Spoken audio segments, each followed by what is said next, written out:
देखिए डिफरेंशियबिलिटी का फंडामेंटल अपन लोगों ने डिस्कस कर लिया है। अब देखो आगे सबसे पहले अगर हमें कोई भी फंक्शंस दिया गया है तो हमें, देखो नॉर्मली अगर एक या दो पॉइंट्स दिए गए हैं तब एक अलग बात है, बट फंक्शन से अगर आपका पीस वाइज फंक्शन है और साथ में काफ़ी कुछ अगर उसमें इन्वॉल्व हो जाए तो हमें सबसे पहले तो ये चेक करना है कि वो कहाँ कहाँ पे डिफरेंशिएबल है और कहाँ कहाँ पे नहीं है। ठीक है, तो सबसे पहले where we check differentiability.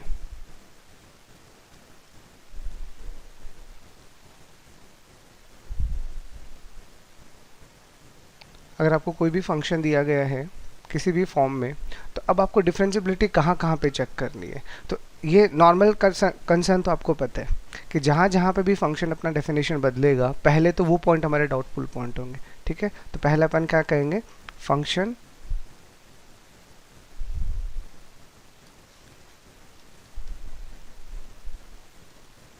Changes definition. तो सबसे पहले हम उन पॉइंट्स को कंसिडर करेंगे जहाँ पे फंक्शन अपना डेफिनेशन बदल रहा है।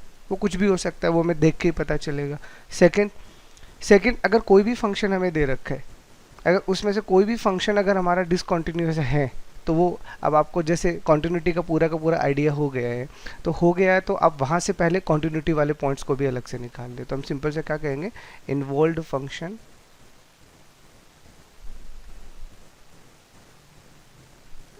इज डिसकंटिन्यूअस बोल दीजिए, या फिर इसी में आप नॉन डिफरेंशिएबल भी ऐड कर दीजिए। ठीक है, यानी पहले तो वो पॉइंट तो लेंगे ही लेंगे जिन पॉइंट पे फंक्शन अपना डेफिनेशन बदल रहा है, वो मस्ट पॉइंट है। उस पॉइंट के बाद में हम सीधा फंक्शन के पास जाएंगे कि जो भी हमें वेरियस टाइप्स के फंक्शन दे रखे हैं, तो प्रीवियस क्लास में हम पढ़ चुके हैं कि कौन कौन से फंक्शन कहाँ कहाँ पे नॉन डिफरेंशिएबल है और कहाँ कहाँ पे डिफरेंशिएबल है। तो अगर वो फंक्शन कहीं आ जाए, लाइक कहीं पे ग्रेटेस्ट इंटीजर आ गया या फ्रैक्शनल पार्ट आ गया, तो उनके बारे में हमें पता है कि वो कहाँ पे डिफरेंशिएबल होते हैं और कहाँ पे नहीं होते। तो वो जहाँ होते हैं उनको भी अपन लोगों को चेक करना पड़ेगा। और थर्ड सबसे इम्पोर्टेंट, अगर कहीं पे भी मॉड्यूलस आ जाए, बस इसका अब आपको ध्यान रखना है। ठीक है, if modulus function is involve, then involve that is, आप सिंपल से क्या कहोगे, that is if f x is such that. ठीक है, if modular function is involve such that, then we check at f x equal to 0। ठीक है, तो कभी भी अगर आपको कोई फंक्शंस दे रखे हों और आपको आपको पहले तो ये पता करना है कि मेरा ये फंक्शन कहाँ पे डिफरेंशिएबल होगा और कहाँ पे डिफरेंशिएबल नहीं होगा, तो उस कंडीशन पे आपको ये सारी चीज़ें याद रखनी है कि इन तीन जगह पे जहाँ जहाँ पे भी चीज़ें आपकी बदल रही हैं उनको आप चेक करो। और चेक करने के बाद में आपको ये पता चल जाएगा कि कौन कौन से पॉइंट डाउटफुल पॉइंट है, क्योंकि नहीं तो हमारे पास इन्फानाइट पॉइंट्स होंगे। अरे अगर हम डिफरेंशिएबिलिटी या कॉन्टिन्यूटी इन इंटरवल की बात करते हैं तो वहाँ पे तो हमारे पास बहुत सारे पॉइंट्स हैं। तो जिन पॉइंट्स में हमें डाउट होता है हम उन्हीं पॉइंट्स को चेक करते हैं, और जिन पे डाउट्स नहीं है उन पे तो होगा डिफरेंशिएबल, तो उनसे हमें कोई दिक्कत नहीं आती। ठीक है ना, तो इस चीज़ का पहले ध्यान रखना कि हमें कहाँ कहाँ और कैसे कैसे डिफरेंशिएबिलिटी चेक करना है। ठीक, उसके बाद में अभी जो अच्छे क्वेश्चन आते हैं उनमें कुछ रूल्स काम करते हैं, रूल्स और थ्योरम जो आपको बोलो। तो अभी जो सबसे बेसिक सबसे ज़्यादा प्रॉब्लम्स बनी हैं उनके बिहाफ पे मैं आपको अभी दो रूल्स करवा रहा हूँ। उन दो रूल्स को अच्छे से समझ लो, ज़्यादातर क्वेश्चंस उन्हीं रूल्स पे बने हुए हैं, आप उनका आपका काम उन्हीं रूल से हो जाएगा। ठीक है, तो देखो सबसे पहले फर्स्ट रूल क्या है उसको पहले समझते हैं। तो सबसे पहला जो सबसे ज़्यादा कंजस्टेड होता है वो मॉड्यूलस होता है। तो पहले आप मॉड्यूलस वाले पार्ट को ही देख लो ना। अरे अगर आपको मोड का जो फंक्शन दे रखा है उसका ग्राफ बनाना आ गया तब तो कोई दिक्कत नहीं है, लेकिन ग्राफ बनाना नहीं आया तो आपको प्रॉब्लम आएगा, तो बस उसका आपको ध्यान रखना है। तो पहला रूल सिंपल सा क्या है कि हम ऐसा बोल रहे हैं कि if a function y equal to f x is continuous and differentiable, then y equal to mod fx is differentiable। और नॉट डिपेंड्स ऑन फॉलोइंग। ठीक है, तो आपको सबसे पहले मोड वाला आपको पता होना चाहिए, क्योंकि सबसे ज़्यादा क्वेश्चन मोड के बनते हैं। तो अगर आपने बोला कि y equal to f x एक फंक्शन है जो कॉन्टिन्यूस भी है और डिफरेंशिएबल भी है, ठीक है, तो अब y equal to mod x जो मोड ऑफ एफ एक्स जो होगा वो डिफरेंशिएबल होगा या नहीं होगा, ये हमें कैसा पता चलेगा? तो उसके लिए हमने क्या बोला, आप इन स्टेप्स को फॉलो करो। तो सबसे पहले आपको क्या करना है, सबसे पहले हमें सॉल्व कर लेना है, solve f x equal to zero, क्योंकि हमें भी पता है कि मोड के अंदर जो भी आपका फंक्शन लिखा हुआ है वो जहाँ पे ज़ीरो है वहीं पे डाउट होगा। तो सबसे पहला काम किया आपने f x equal to zero को सॉल्व कर लिया। तो solve f x equal to zero, और मान लो इसको सॉल्व करके लेट आपने यहाँ से सॉल्यूशन ऑब्टेन किया, वो के किया,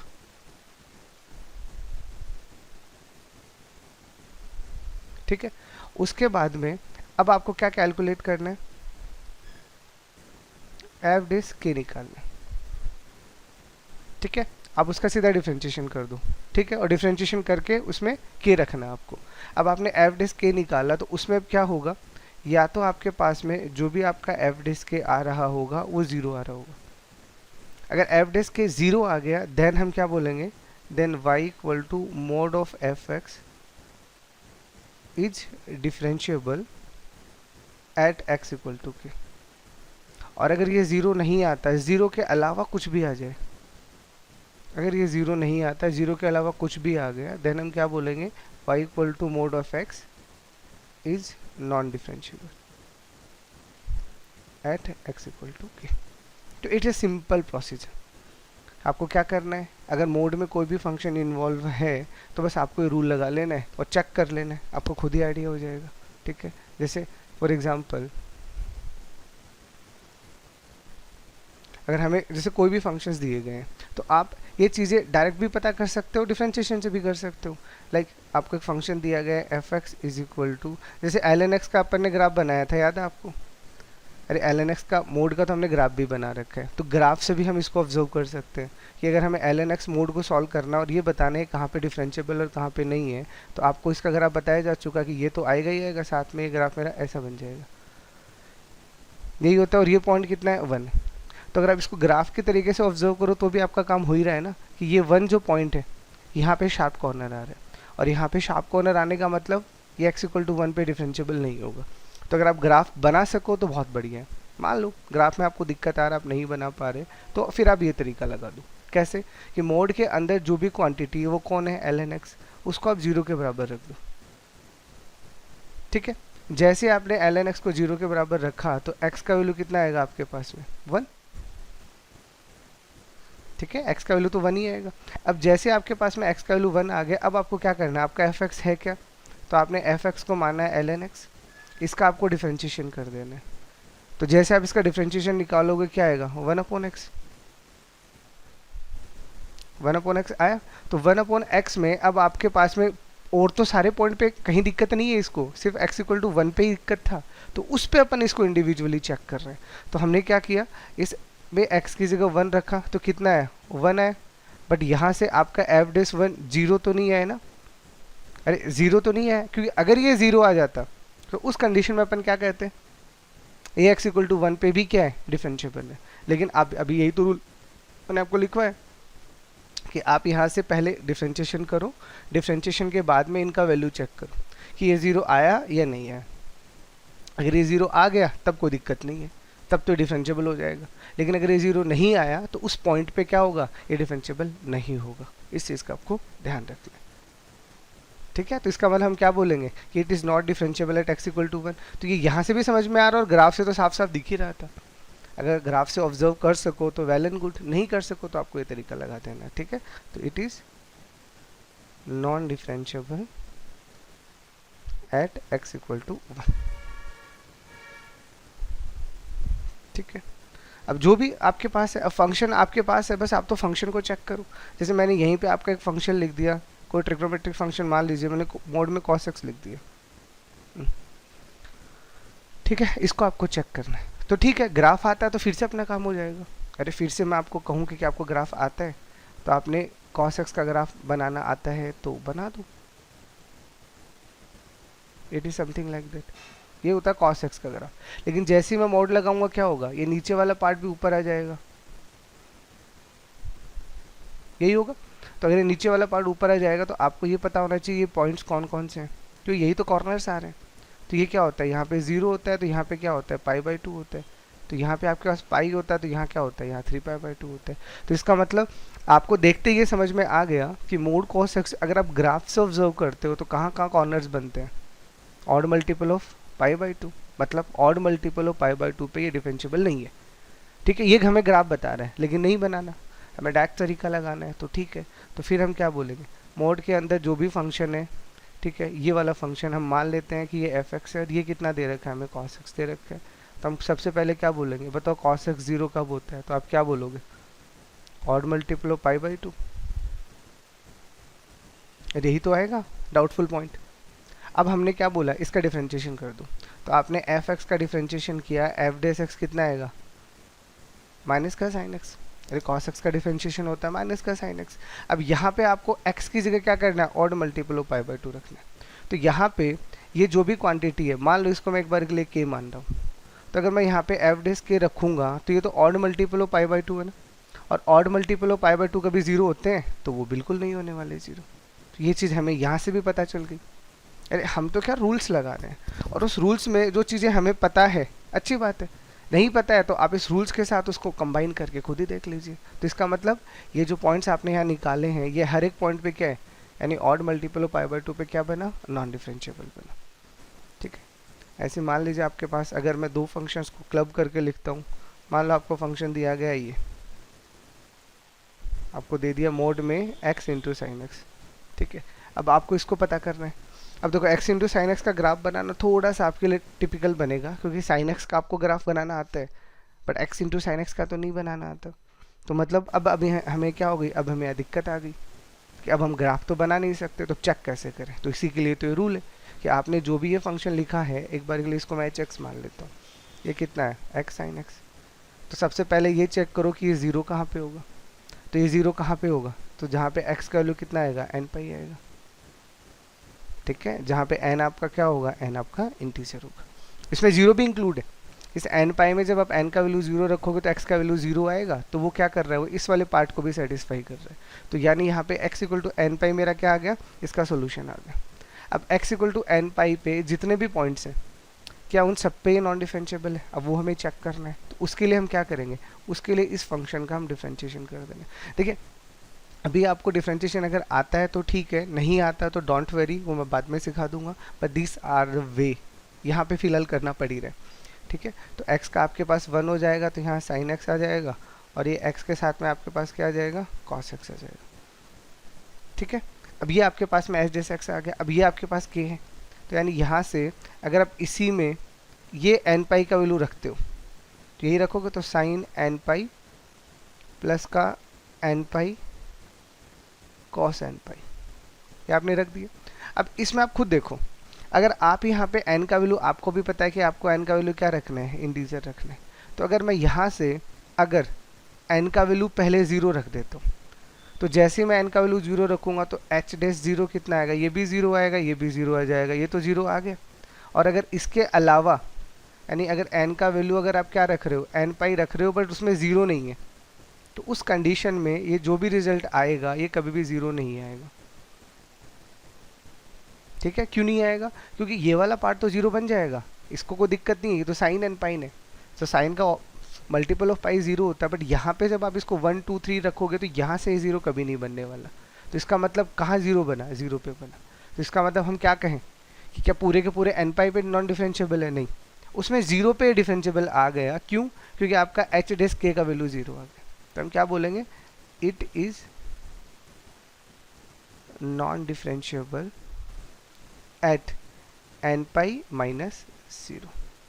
ठीक है, जहाँ पे हम हमारा एन क्या है, इंटीजर है, तो एन पाई पे ही नॉन डिफरेंशिएबल है, बट 0 पे डिफरेंशिएबल आ गया है, तो उसको आपको अब हटाना पड़ेगा। ठीक है, तो इस तरह से अगर आपके पास कोई भी टर्म आता है, you can check it by your side और your self.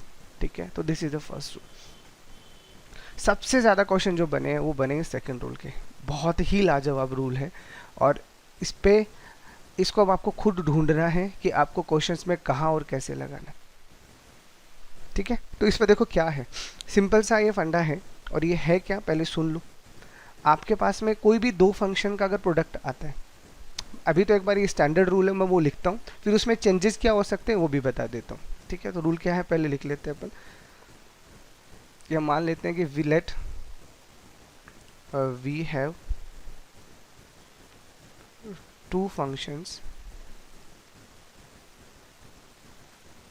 fx and gx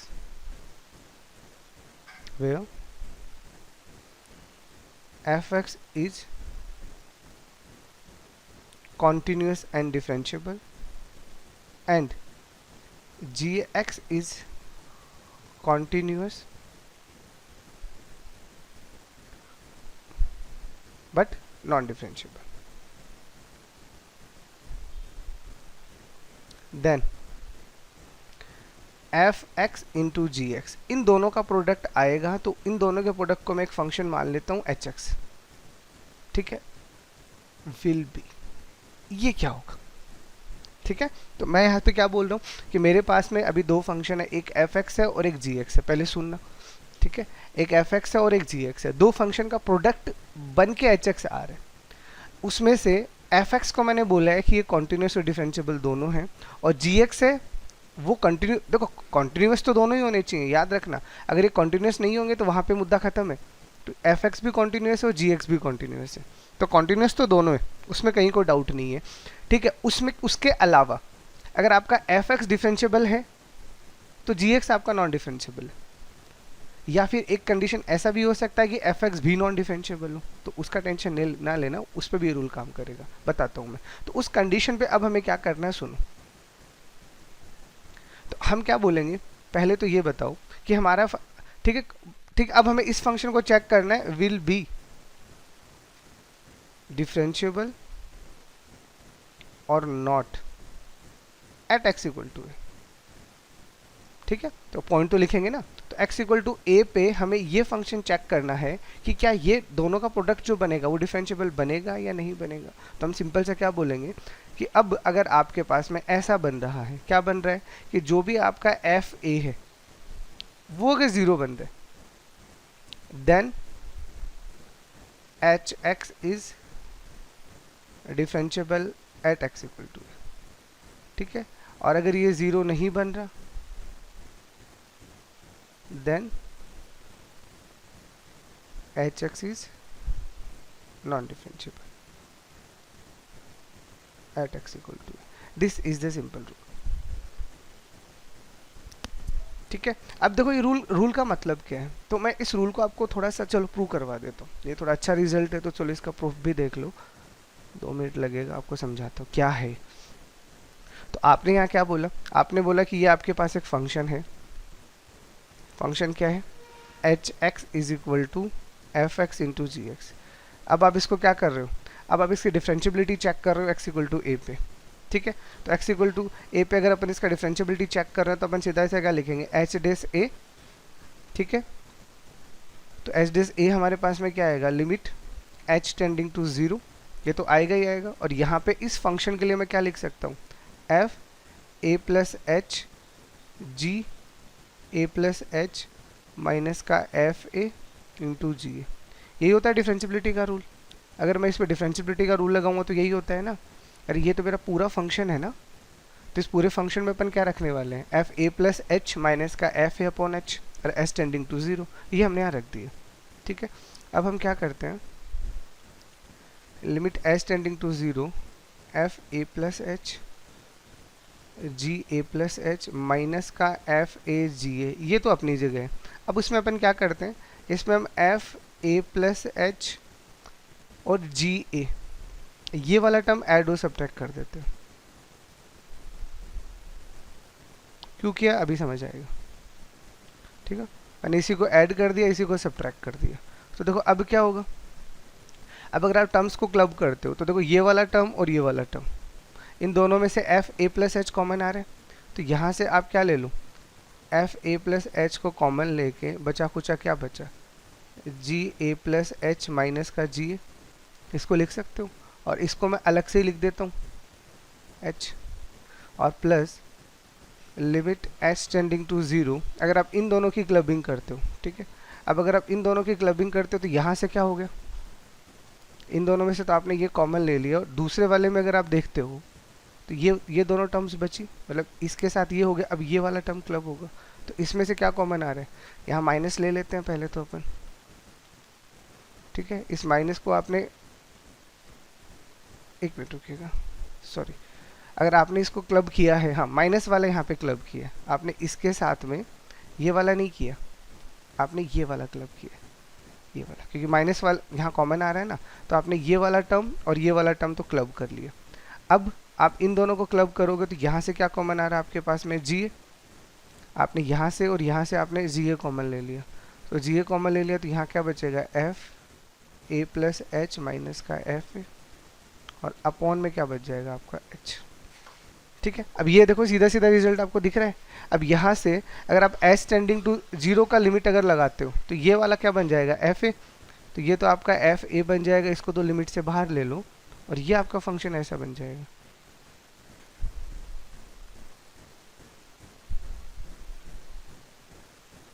और यहाँ से जी ये वैसे एक नंबर है, इसको भी लिमिट से बाहर ले लो,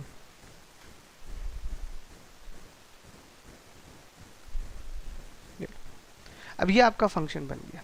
तो अब यहाँ से अपन क्या कह रहे हैं कि ये मेरे पास में g का डिफरेंशियबिलिटी है और ये मेरे पास f का डिफरेंशियबिलिटी है, अब वो मुझे चेक करना है। अब अगर उसने खुद बोल दिया डिफरेंशियबल है f और g, तो ऑटोमेटिकली h आपका डिफरेंशियबल हो जाएगा। लेकिन अब मैं अगर यहाँ से चेक करना चाह रहा हूँ, अब मुझे ये नहीं पता f और g कैसे हैं, तो मैं अगर ऐसा बोलूँ कि f और g दोनों ही नॉन डिफरेंशियबल है या कोई एक डिफरेंशियबल है, दोनों डिफरेंशियबल होंगे तो ये रूल लगेगा ही नहीं, वहीं ऊपर ही आंसर आ जाएगा, क्योंकि हमें पता है डिफरेंशियबल इंटू डिफरेंशियबल डिफरेंशियबल होता है।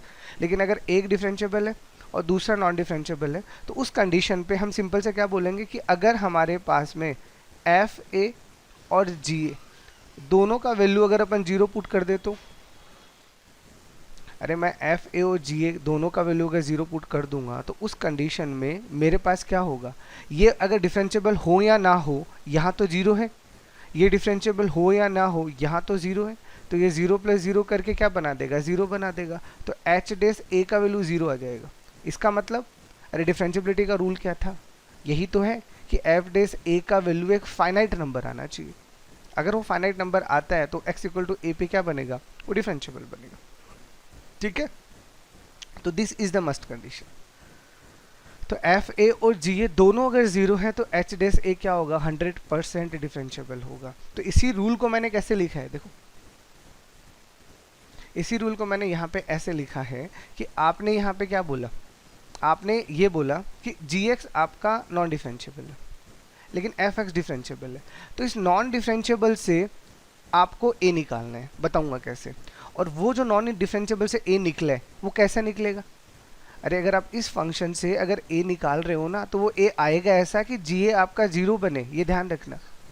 ऐसा ही आता है x इक्वल टू ए, वो अभी मैं आपको क्वेश्चंस करके भी दिखा दूंगा, लेकिन प्रूव की क्लैरिटी दे रहा हूँ कि मैं अगर F x into g x करके एच एक्स ले रहा हूँ तो पहले मैं इन दोनों में से किसी एक को पकड़ूंगा, किसको, जो नॉन डिफरेंशियबल है।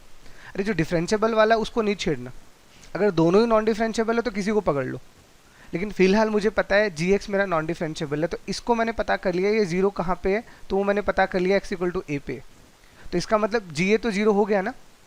उसके बाद मैं क्या कर रहा हूँ, यहाँ से जो a निकला है उसको इस पे लगा रहा हूँ, और इस पे किस तरह से चेक कर रहा हूँ, इस पे इस तरह से चेक कर रहा हूँ क्या मेरा एफ ए भी 0 आ रहा है। देखो यही तो रूल है कि जी ए तो 0 है ही है, वो हमने a निकाला ही ऐसे, साथ में जब मैं उसी a को f में रख रहा हूँ तो वो भी 0 आ गया, तो एफ ए और जी ए जब दोनों 0 आएंगे तो बताओ h डिफरेंशियबल होगा या नहीं होगा। तो यही तो रूल है, तो इसको शॉर्ट में मैंने आपको समझा दिया है, ये याद तो आप ऐसे रख लीजिएगा, लेकिन अगर डाउट हो तो उस कंडीशन में मैंने पूरा लिख दिया। यहाँ पे डिफरेंशियबल की बजाय ये आपका नॉन डिफरेंशियबल भी हो सकता है, मतलब दोनों फंक्शन नॉन डिफरेंशियबल है तो भी ये रूल 100% काम करेगा, आपको कहीं कोई डाउट नहीं है, ठीक है। अब देखो करते हैं क्वेश्चंस, इसको समझाने के लिए मैं आपको 3-4 एग्जांपल्स अच्छे वाले करवा देता हूँ जो आए हुए हैं क्वेश्चंस, और अब खुद ही समझ में आ जाएगा कि हाँ आपको क्या करना है। एक सबसे पहला फंक्शन आपको दिया गया है, मान लो आपको फंक्शन दिया गया है f x is equal to x minus 1 के साथ में यहाँ पे आपको दे दिया मोड ऑफ एक्स माइनस 1, ये दे दिया, पहले समझना। अब मुझे पूछा गया है कि क्या ये फंक्शन मेरा डिफरेंशिएबल है या नहीं है। ऑब्वियसली डाउट कहाँ होगा, वही तो बात करेंगे। तो अगर मैं इस मोड वाले फंक्शन की बात करता हूँ तो ये मेरा किसका काम कर रहा है, जी एक्स का, क्योंकि ये x इक्वल टू 1 पे डिफरेंशिएबल नहीं है, नहीं है ना, क्योंकि सांप कॉर्नर आ जाएगा। तो ये x इक्वल टू 1 पे डिफरेंशिएबल तो नहीं है, लेकिन x इक्वल टू 1 पे रखने से जीरो तो बन गया। अरे समझ में आ रहा है। तो ये वाला कहाँ जीरो बना, ये वाला x इक्वल टू 1 पे जीरो बना। तो क्या x इक्वल टू 1 पे ये वाला भी जीरो बन रहा है, समझ में आ रहा है। यानी मैंने यहाँ से gx में किसको लिया, gx में मैंने ले लिया मॉड x माइनस 1 को, और मैंने यहाँ से ये fx के बजाय इसको एक बार आप hx बोल दीजिएगा, इसको मत समझिएगा। तो fx आपका x माइनस 1 आ गया, ये दो फंक्शंस आ गए। तो it is continuous and differentiable everywhere. ये मेरा कॉन्टिन्यूस हर जगह है, बट x इक्वल टू 1 पे नॉन डिफरेंशिएबल है क्योंकि मॉडुलस फंक्शन है। तो x इक्वल टू 1 पे नॉन डिफरेंशिएबल है, लेकिन जब मैं g में x की जगह पे 1 रखूंगा तो क्या ये जीरो नहीं आ रहा। तो मेरा जी ए जीरो कहाँ आ रहा है, 1 पे आ रहा है। तो क्या यहाँ पे अगर मैं 1 रखूँ तो क्या ये भी जीरो आएगा, बिल्कुल आएगा। इसका मतलब जहाँ पे जी जीरो हो रहा है वहाँ पे एफ भी जीरो हो रहा है। तो इसका मतलब क्या समझे, अरे x equal to 1 doubtful point था, अब ये उस पर भी डिफरेंशिएबल हो गया, तो बाकियों पे तो वैसे ही था। तो हम क्या बोलेंगे, इट इज़ डिफरेंशिएबल एवरीवेयर या फिर इन। ठीक है। अब बच्चे गलती कहाँ करते हैं बताता हूँ। जैसे मान लो मैंने क्वेश्चन आपको दिया f x is equal to, यहाँ पे मैंने दे दिया x माइनस 2 और यहाँ पे मैंने दे दिया मान लीजिए मॉड x। मैं बोल रहा हूँ ये बताऊँ ये डिफरेंशिएबल है या नहीं है। तो सबसे पहले तो हम चेक करेंगे किस पॉइंट पे हमें डाउट है। तो हम इसके पास गए और इसने बोला भैया हमें तो जीरो पे तकलीफ है, तो ये जीरो पे नॉन डिफरेंशिएबल है। तो अब हम पता कर चुके हैं कि इसमें जीरो रखने पे जीरो आ रहा है, तो क्या ये जीरो इसमें रखूंगा तो ये भी जीरो आ रहा है। अरे ये मेरा क्या है, यही तो एफ एक्स है। तो अगर मैं इसको एफ एक्स मान के ट्रीट करता हूँ तो क्या मैंने यहाँ पे ज़ीरो रखा तो ज़ीरो आया, देखो ये तो ज़ीरो नहीं आया।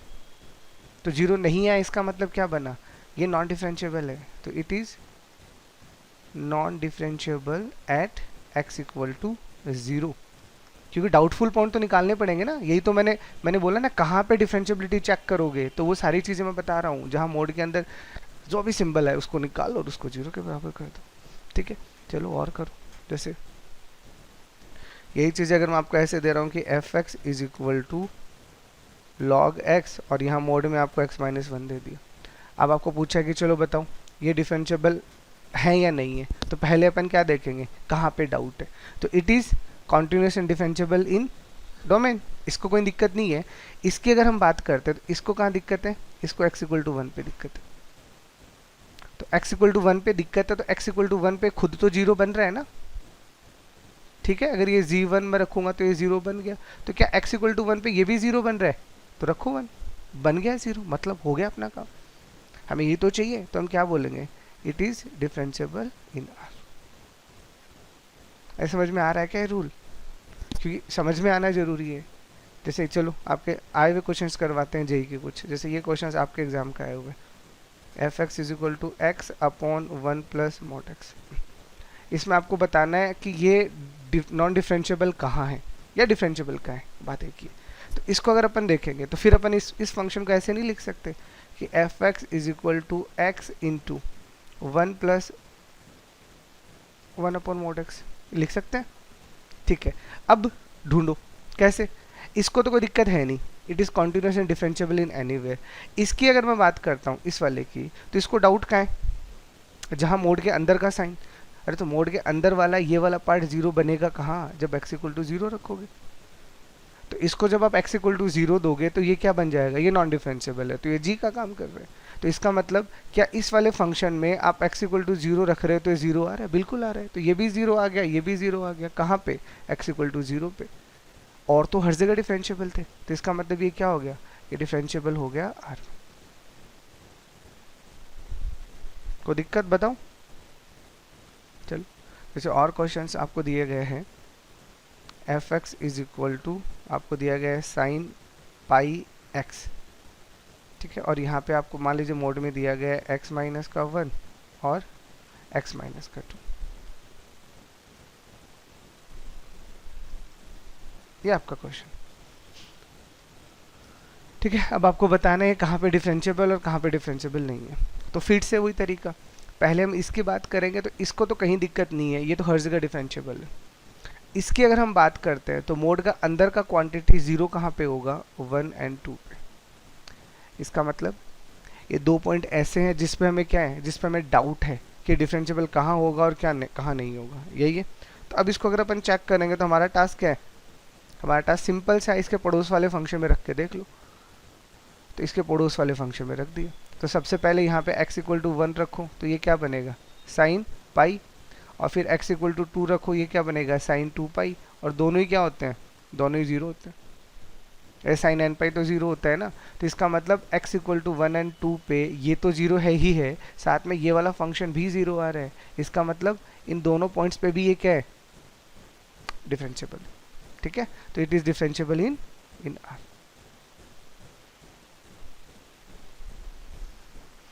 नेक्स्ट, जैसे ये आपके मान लीजिए जेई का आया हुआ क्वेश्चन ही करवाते हैं आपको, ये आपके एग्जाम का क्वेश्चन है, आपको दिया था f x is equal to x square minus 1 mod x square minus का 3x plus 2 plus cos mod x. ये आपके एग्जाम में आया हुआ है और पूछा है कि बताइए ये फंक्शन कहाँ पे नॉन डिफरेंशिएबल है। ठीक है, तो अगर नॉन डिफरेंशिएबल चेक करना है तो हम हमारे रूल्स को बिल्कुल सिस्टमेटिक लगाएंगे, और वो रूल प्रोडक्ट पे ही लगता है। तो ये तो मेरे पास एक्स स्क्वायर माइनस 1 है ही, इसको मैं फैक्टराइज कर लेता हूँ, तो इसके फैक्टर सीधे सीधे ही दिख रहे हैं, एक x माइनस 1 आ रहा है और एक x माइनस 2 आ रहा है। और कॉस की अगर मैं बात करता हूँ तो कॉस मॉड एक्स तो कॉस एक्स ही होता है। अरे कॉस के अंदर तो ये हमें भी पता है ना कि कॉस में अगर माइनस थीटा रखता हूँ तो कॉस थीटा आता है, तो कॉस को तो कोई फर्क नहीं पड़ेगा, अगर आप कॉस मॉड एक्स भी रखोगे तो वो कॉस एक्स के बराबर ही होता है। तो ये तो बेवकूफ़ बनाने के लिए दिया है बस आपको, तो डोंट बी कंफ्यूज। ठीक है, अब इसकी अगर हम बात करें तो ये कहाँ पे पंगा कर रहे हैं, 1 और 2 पे। मतलब ये पूरा का पूरा एफ एक्स जो है ये सिर्फ दो ही डाउटफुल पॉइंट मेरे हैं, एक 1 और 2, जिस पे ये डाउटफुल है, मतलब डिफरेंशिएबल होगा या नहीं होगा। तो इन दोनों को अपन क्या करते हैं, इन दोनों को यहाँ पे रख के चेक कर लेते हैं, क्योंकि इसको कहीं दिक्कत नहीं है। देखो दिख रहा है कॉस एक्स तो हर जगह डिफरेंशिएबल है, तो इसको तो साइड में लगा दो, इसको कहीं को दिक्कत नहीं है। अब जंग जो होगी वो इन दोनों फंक्शंस में लड़ी जाएगी। तो ये मेरा एफ एक्स बन गया, ये जी एक्स बन गया, इसको 1 और 2 पे दिक्कत है, तो अब इस पे चेक करो आप। तो सबसे पहले इस वाले फंक्शन में हम क्या करते हैं, x की जगह 1 रखते हैं, जैसे ही 1 रखेंगे ये 0 बन जाएगा। लेकिन जैसे मैं यहाँ पे x की जगह 2 रखूंगा तो क्या ये 0 बन रहा है, नहीं बन रहा है, तो 3 बन रहा है। इसका मतलब यहाँ पंगा हो गया। अरे 1 पे तो दिक्कत नहीं आई बट 2 पे तो दिक्कत आ गई ना, तो हम सिंपल से क्या बोलेंगे, it is non differentiable at x is equal to 2। ठीक है, तो x इक्वल टू 2 पे फंक्शन आपका कैसा होगा, नॉन डिफरेंशिएबल होगा। अरे समझ आ रहा है क्या रूल, सिंपल सा फंडा है यार। ये पता है क्या बोल रहे हैं, ये सीधे सीधे बोलते हैं कि हम दो इंसान हैं, मतलब आप अपने लेवल पे समझने के लिए ऐसे बोल दीजिए कि ये दो अलग अलग इंसान हैं जिनकी आत्माएं एक दूसरे में बसती हैं। ठीक है, मतलब ये जहाँ पे एग्री करेगा वहाँ पे अगर ये भी एग्री कर रहा है तो ये दोनों एक बन जाएंगे, लेकिन एक अगर ये एग्री कर रहा है और ये नहीं कर रहा तो ये नहीं एग्री होगा। तो आपको बस ये चीज़ें, और ये उल्टा मत कर देना, आपको अगर दोनों फंक्शन नॉन डिफरेंशिएबल दे रखे हैं तो वहाँ तो दिक्कत नहीं है, लेकिन अगर एक फंक्शन डिफरेंशिएबल और एक नॉन डिफरेंशिएबल है तो ए आपको नॉन डिफरेंशिएबल की वजह से निकालना है और फिर उसको डिफरेंशिएबल में पुट करना है। ठीक है, जैसे चलो एक क्वेश्चन और आपके जेई का करवा देता हूँ। जैसे क्वेश्चन आया हुआ था f x is equal to mod में एक्स माइनस का pi e raise to power mod x minus 1 sine mod x, ये आपका एक फंक्शन। ठीक है, और आपको बोला है कि बताओ ये फंक्शन कहाँ पे नॉन डिफरेंशिएबल है। ठीक है, चलो तो अगर इसकी हम बात करें तो पहले हम ये बात करें डाउट कहाँ का है, क्योंकि जहाँ जहाँ डाउट होंगे वहीं तो हम बात करेंगे। ठीक है, तो पहले हम इसकी बात करते हैं। तो इस पे हमें डाउट कहाँ पे है, तो इसमें हमें डाउट पाई पे, क्योंकि मोड के अंदर का क्वांटिटी आप 0 के बराबर रख दो, आपको पता चल जाएगा। फिर हम बात करेंगे इसकी, तो यहाँ फिर मोड आ गया, तो ये अंदर का क्वांटिटी कहाँ पे 0 हो रहा है, तो खुद 0 पे हो रहा है, तो इसका मतलब एक हमें 0 पे दिक्कत आएगा। और यहाँ पे अगर अपन देखें साइन मॉड एक्स की, तो साइन मॉड एक्स की अगर अपन बात करें तो ये नॉन डिफरेंशिएबल कहाँ होगा, तो ये भी जीरो पे ही होगा। अरे शार्प टर्न कहाँ आएगा इसमें, साइन का ग्राफ आता है ना, अरे नालायक को ये होता है। अब जैसे आपने मोड लगा दिया तो ये इधर आ जाएगा, तो ये तो मैं पहले भी डिस्कस कर चुका हूँ, तो इसको भी कहाँ दिक्कत है, जीरो पे दिक्कत है। इसका मतलब फाइनली हमें वो पता चल गया कि इसको दिक्कत कहाँ कहाँ पे। तो ये जो फंक्शन डाउटफुल होगा वो सिर्फ दो ही पॉइंट पे होगा, आइदर जीरो और पाई, दो, बाकी हर जगह डिफरेंशिएबल है, बाकी अपने को कोई दिक्कत नहीं है। तो अपन वन बाय वन एक एक को चेक करते हैं, ठीक है। तो सबसे पहले अगर अपन बात करते हैं x इक्वल टू पाई के लिए, ठीक है, तो हम सबसे पहले ये चेक करते हैं कि x इक्वल टू पाई का रूल क्या है। तो x इक्वल टू पाई पे एक मैं इसको ले लेता हूँ जो जरूरी है मेरे लिए, और एक मैं इसको ले लेता हूँ जो जरूरी है मेरे लिए। अब समझना, ठीक है। अब देखो मुझे तो दो फंक्शन चाहिए ना, और यहाँ तो तीन दे रखे हैं, मजे की बात है। देखो एक दो तीन, यहाँ तो तीन फंक्शन है, तो आपको तो दो चाहिए, अपना जोड़ीदार खुद ढूंढो यहाँ पे कि आपको जो चाहिए उसकी पेयरिंग में कौन आएगा। तो आपने इसको देखा कि इसको दिक्कत कहाँ है, इसको पाई पे है, ठीक है। तो क्या ये पाई रखने पे जीरो आ रहा है, बिल्कुल आ रहा है, कोई प्रॉब्लम नहीं है। अरे आ गया ना, ये पाई पे जीरो बन रहा है, तो ये भी तो पाई पे जीरो बन रहा है, इसका मतलब इसको इसने बचा लिया, मतलब ये तो हो गया डिफरेंशिएबल, कहीं कोई टेंशन नहीं है। लेकिन जैसे अब मैं x इक्वल टू जीरो रखता हूँ, तो x इक्वल टू अगर मैं जीरो रखता हूँ तो x इक्वल टू जीरो में फिर दिक्कत किसको है, उसको पकड़ लो, ठीक है। अब ये तो दोनों ही नालायक है, देखो ये तो दोनों ही नॉन डिफरेंशिएबल है, तो क्या फ़र्क पड़ता है, ठीक है। तो इसका मतलब अगर मैं इसको लेता हूँ यहाँ पे और इसको लेता हूँ मैं यहाँ पे, तो अब इसमें कोई फ़र्क नहीं पड़ता क्योंकि दोनों के दोनों जीरो पे नॉन डिफरेंशिएबल है। बट आपका तो रूल सीधा सीधा है कि आप क्या करो, आप पहले इसमें ज़ीरो रखो, इसमें जैसी जीरो रखा है जीरो बन गया, तो क्या इसमें जीरो रखने पे भी जीरो बन रहा है, बिल्कुल बन रहा है। तो इसका मतलब यहाँ पे भी बच गए, इसका मतलब यहाँ पे इन तीन फंक्शन की वजह से एक फंक्शन ने दूसरे को बचा लिया। तो बचा लिया, तो अब अपने को डाउट कहाँ थे, इन दो पॉइंट पे ही थे, तो ये कहाँ पे डिफरेंशिएबल है, तो ये आर में डिफरेंशिएबल है, हमें कहीं कोई दिक्कत नहीं है। तो बताओ अभी इस रूल में अब भी क्या कोई डाउट बचा,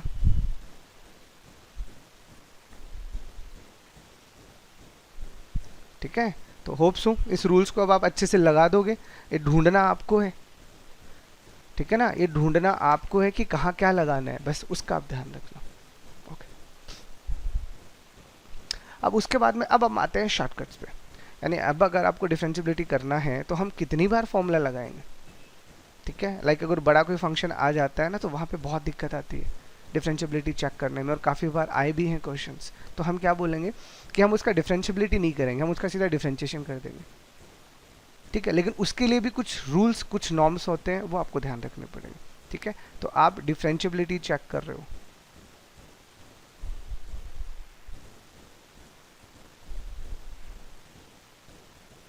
using differentiation,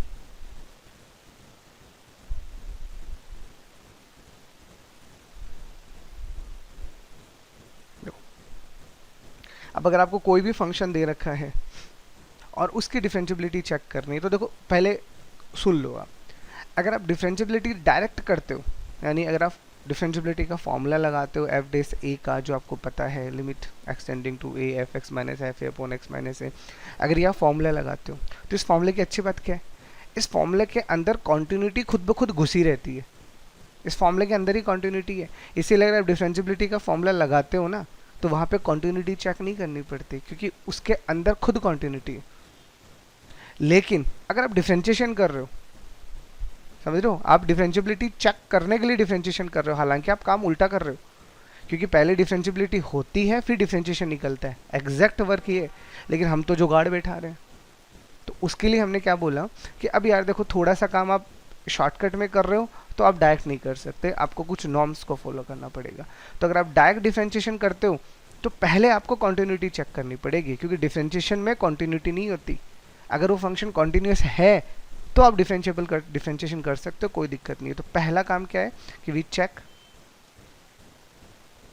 continuity of given function.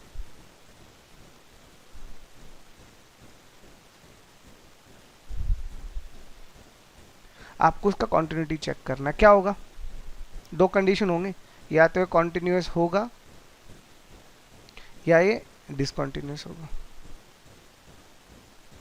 तो एक अच्छी बात पता है क्या, आपको बिना डिफरेंशिएबिलिटी के अगर ये पता चल गया और डिसकंटिन्यूअस है, तो ये तो रूल बता चुका ना मैं आपको आगे, पहले बताया था कि कोई भी फंक्शन अगर डिसकंटिन्यूअस है तो वो क्या होगा, अरे वो नॉन डिफरेंशिएबल ही होगा, फिर उसको आगे चेक करने का नीड ही नहीं है। तो मतलब कभी कभी कॉन्टिन्यूटी भी आपको बचा लेगी। तो आपने कॉन्टिन्यूटी चेक किया और उसके बाद अगर ये फंक्शन डिसकंटिन्यूअस निकला तो वो नॉन डिफरेंशिएबल हो गया। अगर कॉन्टिन्यूअस है तो चेक करना पड़ेगा, ठीक है, तो चेक करना पड़ेगा। कैसे, अब वो मैं बता देता हूँ। अब आपको चेक करना पड़ेगा, तो वो चेक कैसे करना पड़ेगा, देखो। तो आपने कर लिया कॉन्टिन्यूटी, ठीक है। उसके बाद आपको क्या करना है, जो भी फंक्शन दिया गया है उसका डिफरेंशिएशन कर लो तुम तो, ठीक है। तो सिंपल से हम क्या करेंगे, डिफरेंशिएट गिवन फंक्शन, जो भी आपको फंक्शन दिया गया है उसको आपने डिफरेंशिएट कर दिया, दैट इज आपने एफ डेस एक्स निकाल लिया, ठीक है। अब एफ डेस एक्स निकाल लिया, तो उसके बाद में अब जो फंक्शंस दिए हैं जिन जिन पे आपको डाउट है चेक कर लो उनको सीधा सीधा। तो हम तो सीधा सीधा अब क्या करेंगे, हम एल एस डी और आर एस डी की बात करेंगे। अरे आपने डिफरेंशिएशन कर दिया, उसके बाद में अब आप ये चेक कर लो कि आपका एल एस डी और आर एस डी क्या उस पॉइंट पे बराबर आ रहा है। तो अगर आपका L S D R S D बराबर आ रहा है तो इसका मतलब वो डिफरेंशिएबल होगा। अगर नहीं आ रहा तो नॉन डिफरेंशिएबल होगा, ठीक है। ये याद रखना, ये बराबर आ रहा है मतलब किसके बराबर आ रहा है, अरे कोई फाइनाइट नंबर के बराबर आ रहा है, ऐसा नहीं तुम दोनों को इन्फिनिटी निकाल के बोल दो बराबर आ गया। तो L S D R S D निकाला, वो निकालना का मतलब फॉर्मूले से नहीं, इसमें वैल्यू रख के डायरेक्ट निकाला।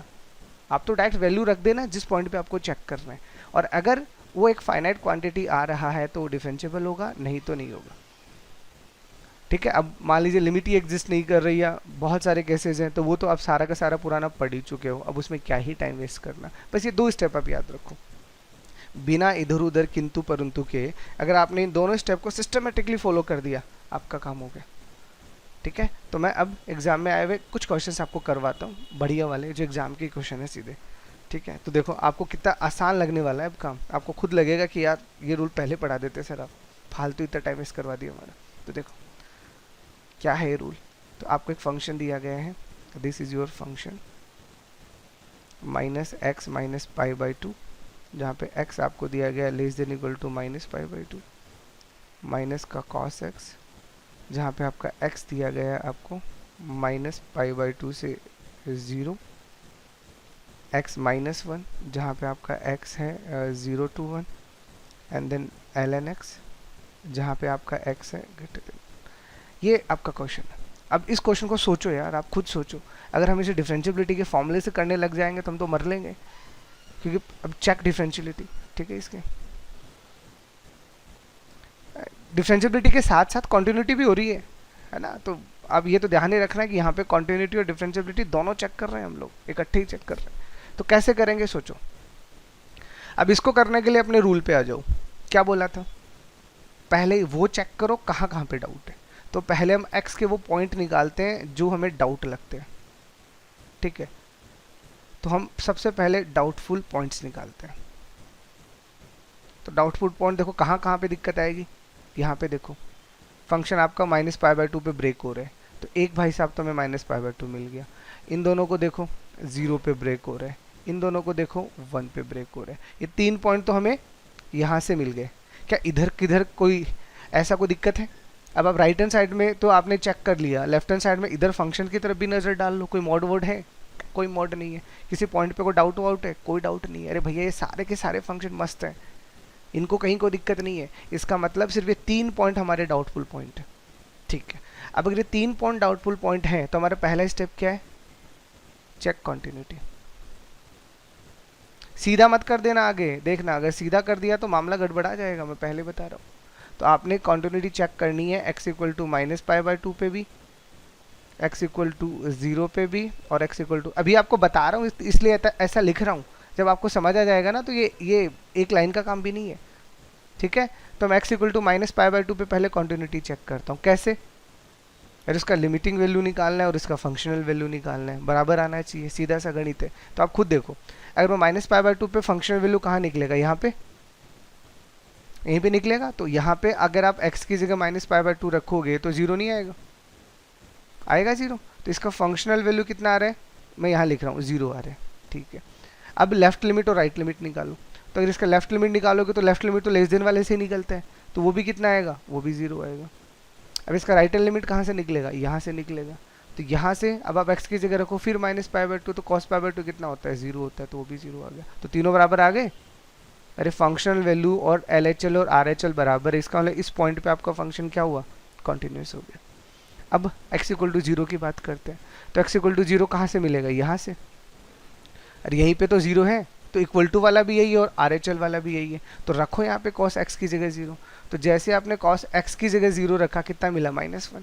तो यहाँ पे आपको फंक्शनल वैल्यू मिली -1 और लिमिटिंग वैल्यू भी -1 ही मिलेगी, क्योंकि दोनों का रोल यही काम कर रहे हैं। और अब क्या बचा, RHL। तो RHL आपको यहाँ से मिलेगा, क्योंकि ये वाला पार्ट आपका क्या है, ये आपका >0 है। तो >0 तो यहाँ पे रखो, तो ये वहाँ पे भी कितना आ गया, -1 आ गया। इसका मतलब ये तो यहाँ पे भी कॉन्टिन्यूस हो गया। अब 1 की बात करो, तो 1 पे फंक्शन का वैल्यू फिर यहाँ मिल रहा है, तो ये कितना बन रहा है, 1 पे 0 और ये भी 0 और यहाँ पे 1 रखोगे, ये भी 0। तो इसका मतलब तो ये तो यहाँ पे भी कॉन्टिन्यूस हो गया। तो भैया कॉन्टिन्यूटी में तो आप ना बचे, ये तो तीनों पे ही कॉन्टिन्यूस हो गया। अब तीनों पे कॉन्टिन्यूस हो गया, अब अपन लगाते हैं दूसरा स्टेप, और वो क्या है, सीधा डिफरेंशिएशन। तो हम दूसरे स्टेप में क्या करते हैं, जो भी फंक्शन हमें दे रखे हैं आप उनका डिफरेंशिएशन कर दो, ठीक है। तो चलो डिफरेंशिएशन करते हो, तो ये कितना आएगा, -1। बस डिफरेंशिएशन करना है।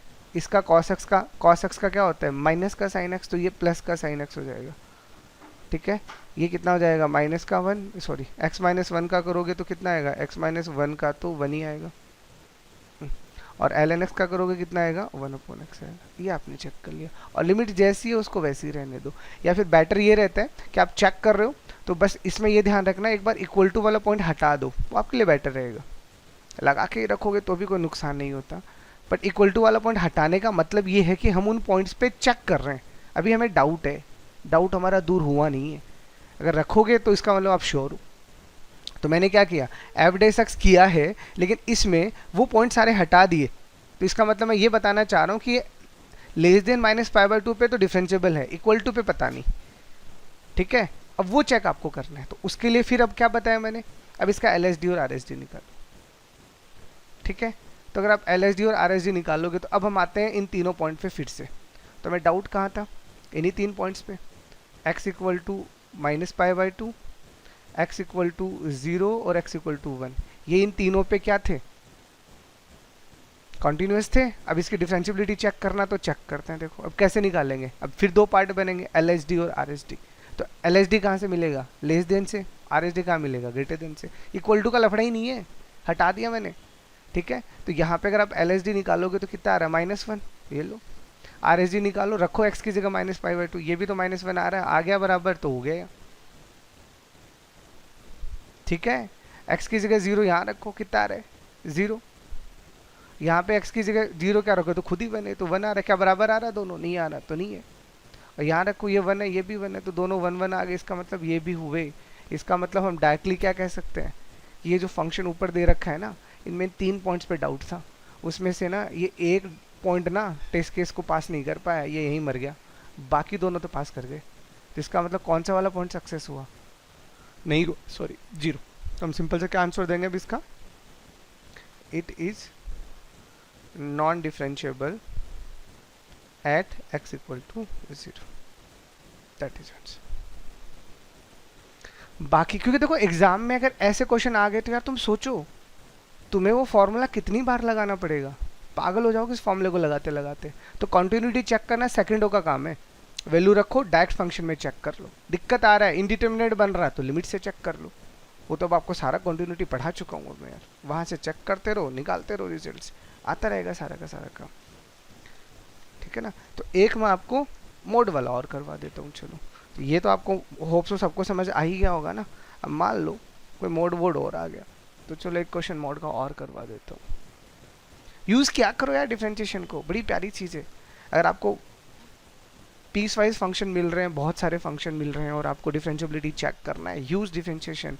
बट याद रखना पहले कॉन्टिन्यूटी चेक करना है। सीधा डिफरेंशिएशन मार दोगे ना तो वहाँ से तो पता चलता है बराबर भी आ गया, तो जो फंक्शन कॉन्टिन्यूस ही नहीं था वो डिफरेंशिएबल कैसे हो सकता है ना। तो इसका ध्यान रखना। जैसे चलो एक ये फंक्शन और मैं आपको करवा देता हूँ, आयो भाई लो। तो आपको ये फंक्शन दिया गया है x इंटू मॉड x, जहाँ x का वैल्यू आपका लेस देन 1 है, और x स्क्वायर प्लस का 5 मॉड x माइनस 3 माइनस का 10, जहाँ x का value greater than equal to 1। इसकी आपको डिफरेंशिएबिलिटी चेक करनी है।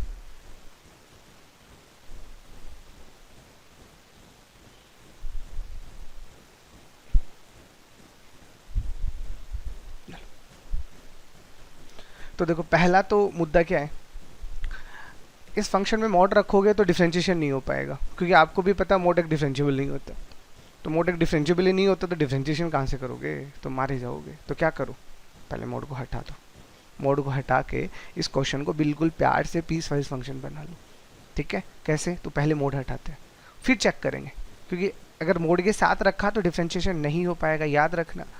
अरे greatest integer function, signum function, modulus function, ये डिफरेंशिएबल होते ही तो नहीं है, ये तो ऐसा काम ही नहीं करते अपन, सीधा ही ना कर देते इसको। तो देखो हम क्या करेंगे, सबसे पहले इस भाई साहब के पास जाएंगे।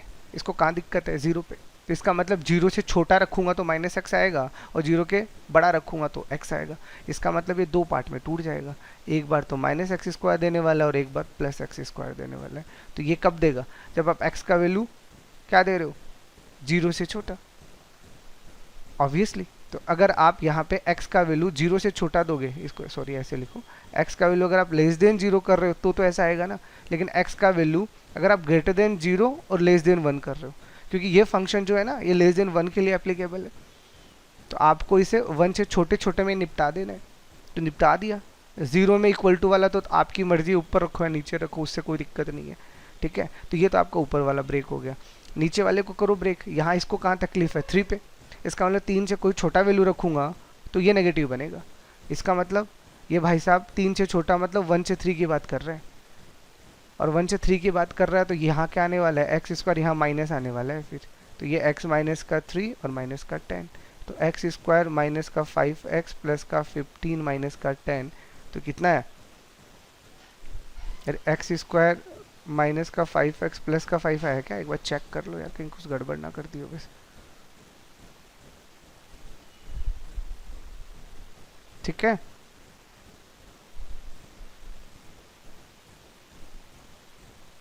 तो कर दो बस, यहाँ पे जैसे माइनस लिखोगे कितना आएगा, एक्स स्क्वायर माइनस का 5x प्लस का 5। ठीक है, ये आपका आ गया ये वाला फंक्शन। अब अगर इसका आप वैल्यू 3 से बड़ा रखोगे, ठीक है, क्योंकि ग्रेटर देन इक्वल टू 1 था ना, तो कर लिया हमने, ग्रेटर देन इक्वल टू 1 से 3 अलग तोड़ दिया और 3 से बड़ा अलग कर दो।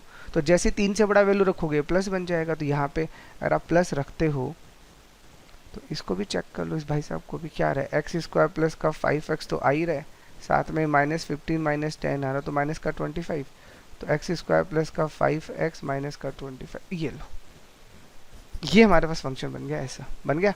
अब आते हैं अपने मुद्दे पे। तो सबसे पहला काम क्या है, अब कहाँ कहाँ डाउट है, तो पहला अपन करते हैं डाउटफुल पॉइंट निकालने का काम। तो हमें 0 पे दिक्कत है, 1 पे दिक्कत है और 3 पे दिक्कत है। ये 3 पॉइंट ऐसे हैं जो हमारी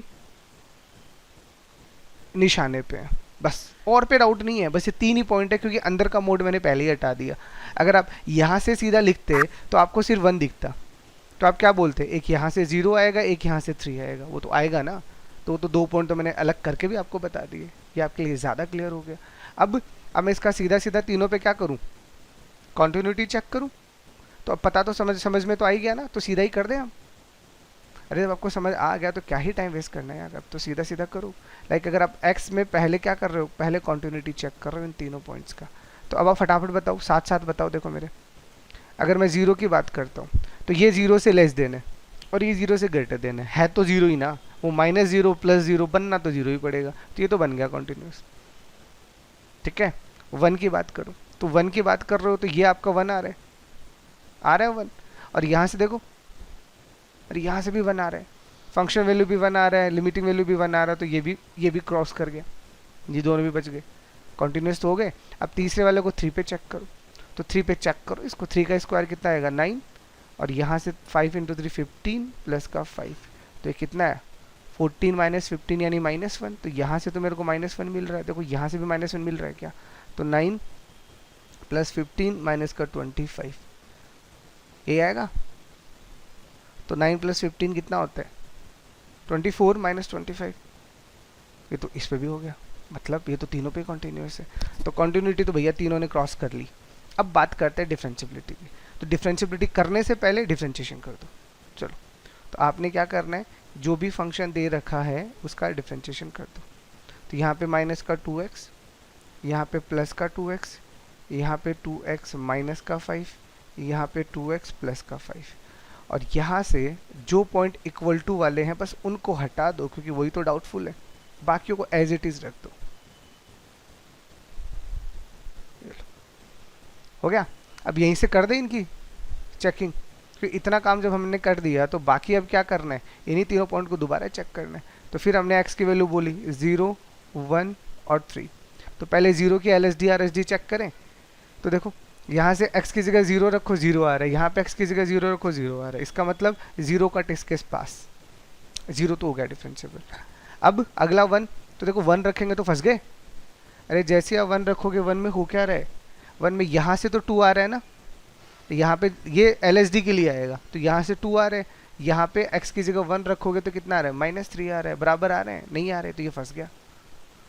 और ऐसे 3 रखो, तो 3 में तो वैसे ही मरी नहीं दिख रहे, एक माइनस एक प्लस है, कहाँ से बराबर होंगे, वैसे ही नहीं बराबर होंगे। तो इसका मतलब इन 3 पॉइंट में से कितने पॉइंट सक्सेस हुए, सिर्फ एक, तो कहाँ पे नॉन डिफरेंशिएबल है 1 और 3 पे, तो हम क्या बोलेंगे कि fx इज नॉन डिफरेंशिएबल